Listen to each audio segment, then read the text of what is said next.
Hello everyone, आप सभी का मेरे इस डीटेक स्कूल चैनल में स्वागत है। ये इस प्लेलिस्ट का सेकंड वीडियो है। इस प्लेलिस्ट में हम डेटाबेस मैनेजमेंट के बारे में पढ़ रहे हैं। अब तक हमने क्या क्या देखा? हमने देखा अभी तक कंप्यूटर साइंस सब्जेक्ट का थ्योरी पेपर कितने मार्क्स का होता है, कौन कौन से यूनिट्स होते हैं, कितने यूनिट्स होते हैं कंप्यूटर साइंस सब्जेक्ट के अंतर्गत, और हर एक यूनिट वाइज क्या क्या वेटेज होने वाला है हमारे बोर्ड एग्जाम्स में। और उसके साथ साथ हमने ये भी देखा कि यूनिट थर्ड डेटाबेस मैनेजमेंट, इसके अंतर्गत कौन कौन से चैप्टर्स आते हैं। एक बार फिर से मैं रिकॉल कराना चाहूँगा, डेटाबेस मैनेजमेंट यूनिट थर्ड आपके 20 मार्क्स के क्वेश्चंस पूछे जाते हैं इस यूनिट से, जिसमें 3 चैप्टर्स आते हैं। Understanding data first chapter, second chapter database concept and third is structure query language, right. अब मेजर ऑफ द क्वेश्चंस जो आपके पूछे जाते हैं वो डेटाबेस कॉन्सेप्ट और स्ट्रक्चर क्वेरी लैंग्वेज से पूछे जाते हैं। बट चूंकि इन दोनों चैप्टर्स को समझने के लिए हमें पहला चैप्टर अंडरस्टैंडिंग ऑफ डेटा ये इम्पॉर्टेंट है समझना, ताकि हम डेटाबेस कॉन्सेप्ट और स्ट्रक्चर क्वेरी लैंग्वेज दोनों चैप्टर्स को अच्छे से समझ पाएँ और उसके क्वेश्चंस को सॉल्व कर पाएँ। बिना टाइम वेस्ट किए अब हम चलते हैं अंडरस्टैंडिंग ऑफ डेटा चैप्टर्स में। जैसा कि मैंने बताया था कि इस चैप्टर में हम डेटा क्या होता है, डेटा का क्या इंपॉर्टेंस होता है, कितने टाइप के डेटा होते हैं, और statistical techniques for data processing, ये 3-4 टॉपिक्स हम इस चैप्टर्स में ओवरऑल पढ़ रहे होंगे। सबसे पहले स्टार्ट करते हैं, डेटा क्या है। Data is nothing but information. जो भी इंफॉर्मेशन आप देख रहे हो, आप सुनते हो, सारा इंफॉर्मेशन डेटा कहलाता है। अब data, why data is important, data का क्या इंपॉर्टेंस है, राइट। मैं कुछ एग्जाम्पल से आपको ये डेटा का इंपॉर्टेंस समझाऊंगा, राइट। जैसे आप अभी स्कूल में हो, स्कूल कंप्लीट करने के बाद आप कॉलेज में जाओगे। किसी भी कॉलेज में एडमिशन लेने के लिए सबसे पहले हम क्या देखते हैं, उस कॉलेज का प्रीवियस ईयर का प्लेसमेंट कैसा रहा, किस किस रैंक पे वो कॉलेज मिलता है, उसमें कैसे बच्चे जाते हैं। इन सब इंफॉर्मेशंस, इन सब डेटा के बेसिस पे हम ये डिसाइड करते हैं कि वेदर उस कॉलेज में हमें एडमिशन लेना है या नहीं लेना है। ये डेटा का इंपॉर्टेंट है। जो भी हम डेटा को, जो भी इंफॉर्मेशन हमारे पास कलेक्टेड है, उसके बेसिस पे हम इन फ्यूचर डिसीजंस लेते हैं, राइट। कुछ और एग्जांपल्स मैं लूँगा, लाइक आप सुनते होंगे इंडियन गवर्नमेंट हर एक 10 ईयर्स के बाद पॉपुलेशंस को काउंट करती है। उसके पीछे का रीज़न क्या है? जो भी पॉपुलेशन काउंट होता है उसके बेसिस पे वो ये फाइंड आउट करते हैं किस एरिया में हमारे कितने लोग हैं, और किस एरिया में पढ़े लिखे लोग हैं, किस एरिया में पढ़े लिखे लोग नहीं हैं। उसके बेसिस पे गवर्नमेंट अपनी पॉलिसीज को डिसाइड करती है, पॉलिसीज बनाती है, राइट। बेसिकली डेटा हमारे लिए बहुत इंपॉर्टेंट है। डेटा को हम कलेक्ट करते हैं, कलेक्ट करने के बाद डेटा को स्टोर करते हैं, डेटा को स्टोर करने के बाद उसके बेसिस पे इन फ्यूचर डिसीजंस ले रहे होते हैं, राइट। इतना समझ में आ गया डेटा क्या है। Data is nothing but information. कुछ और इंपॉर्टेंस हम देखते हैं, लाइक आपने सुना होगा किसी एरिया में हैवी रेन होने वाली है या साइक्लोन आने वाला है, इसका हमें फॉरकास्टिंग सुनाई देती है। वो किस बेसिस पे होता है? जो भी सैटेलाइट्स का डेटा होता है उसका यूज करके साइंटिस्ट हमारे बताते हैं कि इस एरिया में साइक्लोन आ सकता है या हैवी रेन आ सकता है, राइट। कुछ और एग्जांपल्स मैं डेटा का इंपॉर्टेंस समझाने के लिए लूँगा, लाइक आपने देखा कैब, जो भी कैब बुकिंग एप्लीकेशंस होते हैं लाइक ओला, उबर, वो कभी कभी अपने प्राइस को इंक्रीज कर देते हैं। वो किस बेसिस पे इंक्रीज करते हैं? लाइक आपने देखा कि हम किसी एक प्लेस से दूसरे प्लेस पे जाने के लिए हम 100 रुपीज़ पे कर रहे हैं, बट अगर अभी मौसम बारिश होने लगेगी देन फिर आपका वही प्राइस एक्स्ट्रा कुछ एक्स्ट्रा अमाउंट हमें देना पड़ेगा। ये सारा जो डिसीजंस लिए जा रहे हैं, राइट, डिमांड सप्लाई के बेसिस पे, ये कैसे लिए जा रहे हैं? बेसिकली डेटा के बेसिस पे ही ये सारा डिसीजंस लिए जा रहे हैं। इतना समझ में आ गया डेटा क्या है, डेटा का क्या इंपॉर्टेंस है। अब नेक्स्ट चलते हैं हम टाइप्स ऑफ डेटा। अगर आप लोगों का कोई भी क्वेरीज है, कोई भी डाउट है, तो आप प्लीज कमेंट में आप अपने क्वेरीज को पूछ सकते हैं। नेक्स्ट टॉपिक है यहाँ पे टाइप्स ऑफ डेटा। हमने अभी तक ये पढ़ लिया डेटा क्या है, डेटा का क्या इंपॉर्टेंस है। बेसिकली फॉर्मेट के बेसिस पे हमने डेटा को 2 कैटेगरीज में डिवाइड किया है। पहला कैटेगरी है आपका स्ट्रक्चर्ड डेटा, क्या है? Structured data. सेकेंड कैटेगरी है आपका अनस्ट्रक्चर्ड डेटा। क्या है? Unstructured data. So structured data क्या होता है? So data which is organised and can be recorded in well defined format is called structured data.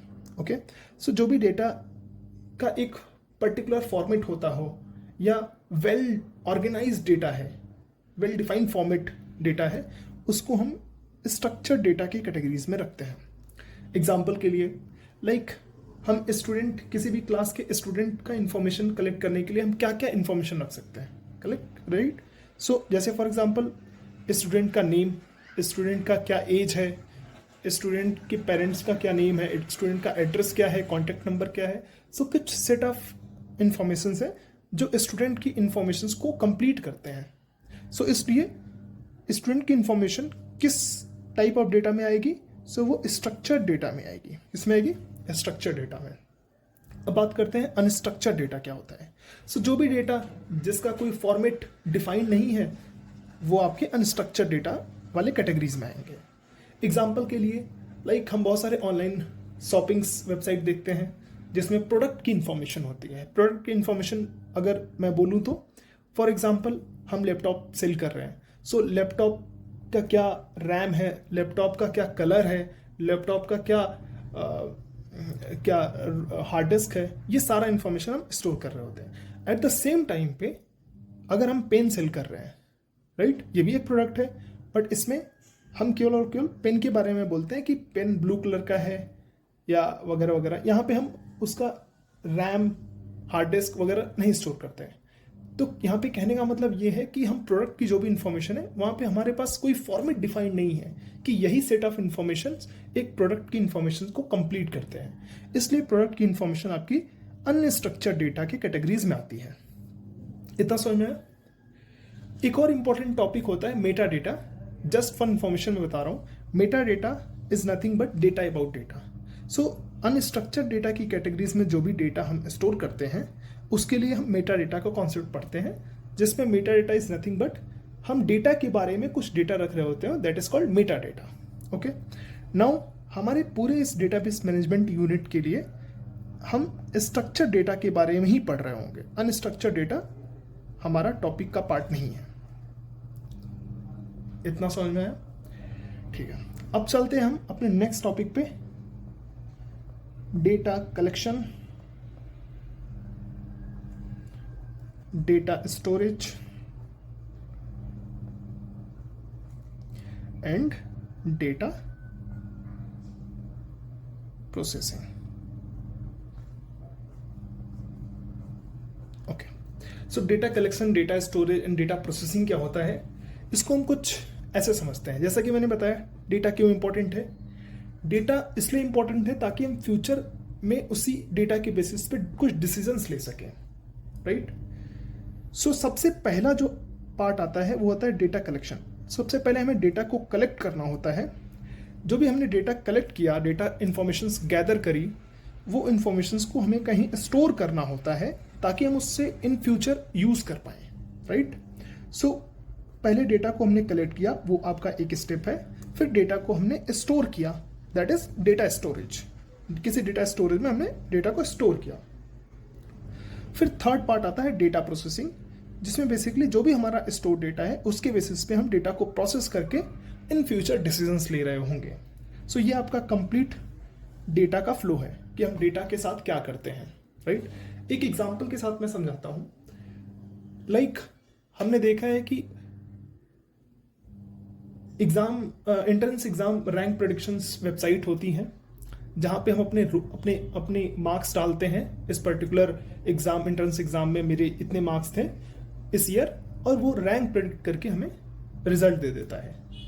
तो इस वेबसाइट के बारे में जरा सोचते हैं, ये क्या करता होगा? ये प्रीवियस ईयर के डेटा को कलेक्ट किया होगा कि इस नंबर पे प्रीवियस ईयर पे क्या रैंक बनी थी, वो इंफॉर्मेशन इसने अपने सिस्टम में रखा होगा।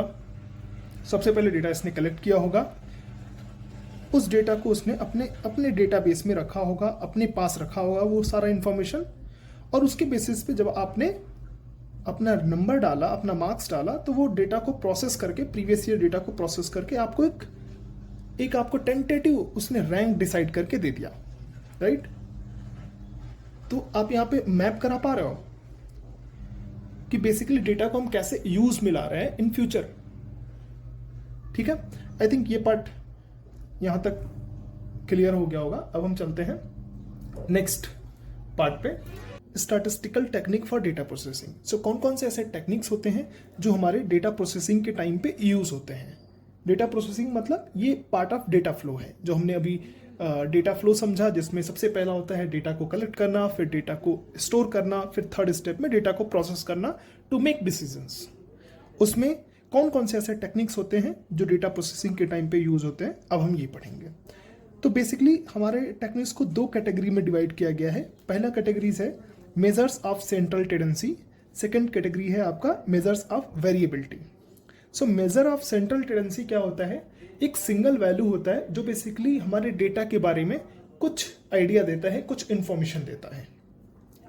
इस मेजर्स ऑफ सेंट्रल टेंडेंसी में कितने कौन कौन से टेक्निक्स आते हैं। सो मीन वैल्यू होती है एक, मीडियन वैल्यू होती है, मोड वैल्यू। सो तीन ऐसे वैल्यूज होते हैं जो बेसिकली पर्टिकुलर डेटा सेट के बारे में, डेटा के बारे में कुछ आइडिया देते हैं। एक सिंगल वैल्यू, ये तीनों के तीनों एक सिंगल वैल्यू है जो बेसिकली आपके डेटा के बारे में कुछ आइडिया देते हैं।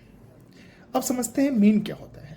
सो मीन, जैसा कि हम में से काफ़ी लोगों को पता होगा, मीन मीन्स एवरेज वैल्यू। सो अगर हमारे पास मीन का फॉर्मूला क्या है, सबसे पहले so summation of mean value is equal to summation of all the values i equal to 1 to n divide by number of values. ये फॉर्मूला है मीन का। एक एग्जांपल लेता हूं मैं, मीन कैसे कैलकुलेट करते हैं। फॉर एग्जांपल हमारे पास एक डेटा सेट है 5, 3, 2, 3, 1, 8 एंड 6। अब हमें मीन निकालना है। सो मीन क्या बताएगा, मीन बताएगा इस डेटा सेट की एवरेज वैल्यू, एक सिंगल वैल्यू होगी जो इस डेटा के बारे में बताएगा। सो मीन वैल्यू कैलकुलेट करने के लिए सबसे पहले हम सबको ऐड करेंगे। सो 5 + 3 + 2 + 3 + 1 + 8 + 6 डिवाइड बाई 7। ओके, जो भी वैल्यू आएगा वो आपका मीन वैल्यू आ जाएगा। ठीक है, अब समझते हैं मीडियन क्या होगा। सो मीडियन मीन्स जो भी हमारे पास डेटा सेट है उसमें मिडिल वैल्यू क्या है, that is called median value. So जो भी हमारे पास डेटा सेट होगा उसको या तो हम असेंडिंग या डिसेंडिंग ऑर्डर में अगर हम सॉर्ट कर लेंगे, तो जो भी मिड में जो भी वैल्यू आएगी वो उस डेटा सेट की मीडियन वैल्यू कहलाएगी। फॉर एग्जाम्पल इसी डेटा सेट को लेते हैं। सो इसको हम एक बार असेंडिंग या डिसेंडिंग ऑर्डर में सॉर्ट कर लेते हैं। फॉर एग्जाम्पल 1, 2, 3, 3, 5, 6 देन 8, इसको हमने सॉर्ट कर लिया। अब इसमें मिड वैल्यू कैसे पता करेंगे, तो इसमें कितने नंबर ऑफ एलिमेंट्स हैं, कितने नंबर ऑफ डेटा है, 1, 2, 3, 4, 5, 6, 7। सो मिड वैल्यू किस पे आएगी, 7 + 1 divide by 2। 7 + 1 divide by 2 means fourth number का जो वैल्यू होगी that is called mid value. सो 1, 2, 3, 4 ये वाली जो वैल्यू है वो मीडियन है। सो मीडियन वैल्यू जो है आपकी 3 है। ये वैसे भी बीच में पड़ रही है। ओके, अब आपका क्वेश्चन होगा कि यहाँ पे तो नंबर ऑफ जो डेटा थे वो ऑड थे, तो आपका मिड में केवल एक ही वैल्यू पड़ रहा था। बट ऐसा पॉसिबल हो सकता है कि आपके नंबर ऑफ डेटा इवन हो तो मिड पे आपके 2 वैल्यूज पड़ेंगे। तो उस टाइम पे हम मीडियन कैसे कैलकुलेट करेंगे। सो उस टाइम पे मीडियन कैलकुलेट करने का सिंपल सा है, दोनों जो मिड पे पड़ रहे हैं उन दोनों का सम करके डिवाइड बाई 2, मतलब उसका एवरेज ले लो। सो लाइक 1, 2 एग्जाम्पल के साथ समझते हैं। 5, 6, 8 फॉर एग्जाम्पल 10 है, तो अब मिड पे क्या पड़ रहा है, 3 भी पड़ रहा है, 5 भी पड़ रहा है, तो यहाँ पे मीडियन वैल्यू क्या हो जाएगी, 3 + 5 डिवाइड बाई 2 बोले तो 4। सो ये मीडियन वैल्यू होगी। थर्ड आपका आता है मोड। सो मोड मतलब फ्रीक्वेंसी दिखाता है, वो जो भी आपका डेटा सेट है उसमें कौन सा ऐसा वैल्यू है जो काफ़ी फ्रिक्वेंटली आया हुआ है। सो मोड मतलब जो भी वैल्यू काफ़ी फ्रिक्वेंटली आता है वो उस डेटा सेट का मोड वैल्यू हो जाता है। इस केस में देखा जाए तो 3 आपका 2 टाइम्स आया है और बाकी हर एक एलिमेंट 1 टाइम्स आए हैं, तो आपका मोड वैल्यू क्या हो गई, सो इसमें मोड वैल्यू क्या हो गई 3। इस वाले डेटा सेट पे जो मोड वैल्यू होगी क्या हो गई 3। बात समझ में आई? सो ये था मेजर्स ऑफ सेंट्रल टेंडेंसी, जिसमें हम एक सिंगल वैल्यू के बेसिस पे डेटा के बारे में कुछ आइडिया निकालते हैं। ये सिंगल वैल्यू बेसिकली डेटा के बारे में कुछ आइडिया देते हैं। इतना समझ में आ गया? अब हम नेक्स्ट कैटेगरी को देखते हैं जो कि है measures of variability. So measures of variability में दो चीजें आती हैं। मेजर्स ऑफ वेरिएबिलिटी में दो चीजें आती हैं। पहला आता है रेंज और सेकंड आपका आता है स्टैंडर्ड डेविएशन। क्या आता है? Range and standard deviation. So दो चीजें आती हैं मेजर्स ऑफ वेरिएबिलिटी में। अब क्वेश्चन ये होता है कि मेजर्स ऑफ वेरिएबिलिटी क्या शो करता है? तो ये बेसिकली ये डिनोट करता है आपका डेटा कितना फैला हुआ है, कितना स्प्रेडेड है, राइट? सो अब फर्स्ट रेंज कैसे निकालते हैं? तो जो भी डेटा सेट हमारे पास है उसमें जो मैक्स वैल्यू है माइनस मिन वैल्यू है, ये आपको रेंज डिनोट करता है। ये वैल्यू आपकी रेंज वैल्यू को डिनोट करता है और ये डेटा सेट के बारे में बताता है कि हमारा डेटा कितना स्प्रेडेड है। अगर प्रीवियस एग्जांपल में ही देखा जाए, सो 5 3 2 3 1 8 6। सो यहाँ पे जो रेंज होगा वो क्या होगा 8 माइनस 1 जो कि आपका 7 है। सो यहाँ से ही पता लग रहा है कि डेटा कितना स्प्रेडेड है, कितना फैला हुआ है। बट रेंज जब हम कैलकुलेट करते हैं तो उसमें एक प्रॉब्लम है, उसमें हमने मैक्सिमम और मिन वैल्यू को केवल कंसीडर किया हुआ है। तो ये रेंज जो है वो उतना एक्यूरेट आपका कितना डेटा कितना फैला हुआ है वो आपको रेंज एक्यूरेट नहीं दे पाता। रेंज वैल्यू जो है वो स्प्रेड वैल्यूज को एक्यूरेटली नहीं बता पाता। इसलिए जो नेक्स्ट आता है वो आता है standard deviation. So standard deviation calculate करने का फॉर्मूला है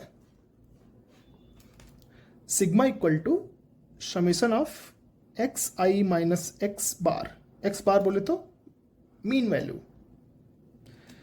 whole square i equal to 1 n divide by n। So ये फॉर्मूला है आपका स्टैंडर्ड डेविएशन कैलकुलेट करने का, जहाँ पे x बार क्या है, मीन वैल्यू है। सो इस वीडियो में हम इतना ही रखते हैं। अब हम मिलेंगे नेक्स्ट वीडियो में। अगर आप लोगों को हमारे वीडियोस अच्छे लग रहे हैं तो प्लीज़ आप हमारे चैनल को सब्सक्राइब कीजिए और अपने दोस्तों के साथ हमारे वीडियोस को शेयर कीजिए और लाइक एंड कमेंट करना मत भूलिए। Thank you.